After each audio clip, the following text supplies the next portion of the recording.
Azimio One Kenya coalition leadership has warned of a possible collapse of bipartisan talks. Led by Azimio leader Raila Odinga, the team, which met on Wednesday, wants Kenya Kwanza to publicly declare their commitment to implement the interim concerns, failure to which the talks will be considered collapsed.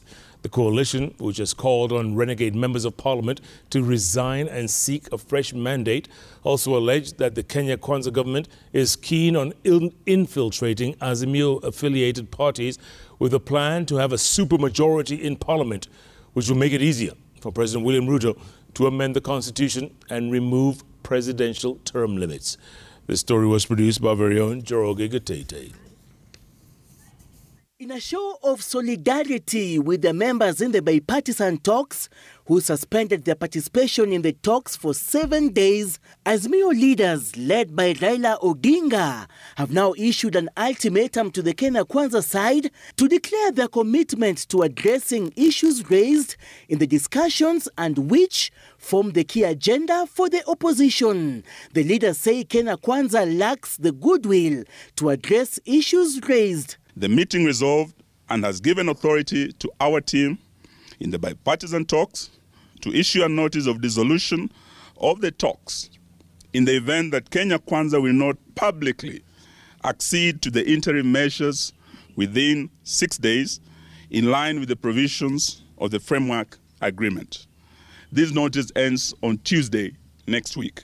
Wamalwa says among the preliminary actions they had proposed was for the government to deal with the cost of living, preservation of IEBC servers, suspension of the selection panel of IEBC, and also to stop interfering with parties allied to the Azimio coalition.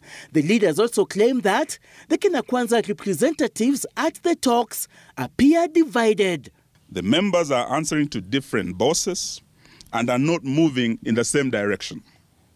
They are getting different instructions and are clearly pulling in different directions. Kenya Kwanza sees the talks as a process of managing the political situation, calming down the political temperatures, and continue with business as usual.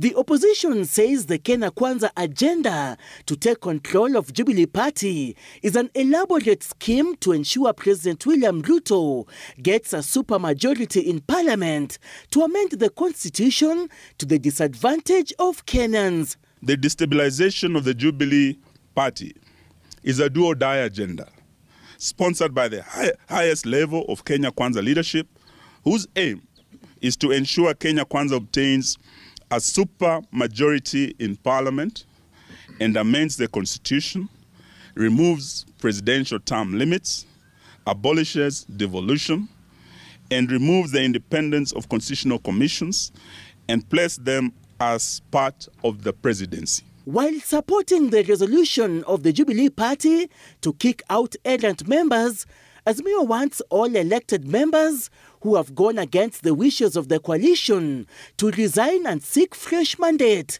They have also called for the resignation of the Registrar of Political Parties, Anne Ritu, whom they accuse of being used to frustrate their coalition partner, Jubilee. Those who hold their positions by virtue of their nomination by Azimio must have their nominations revoked. The Registrar of Political Parties, Mrs. Anne Ritu, must leave office in view of clear manifestations that she has been co-opted into partisan and illegal schemes by Kenya Kwanza to cripple instead of protecting political parties.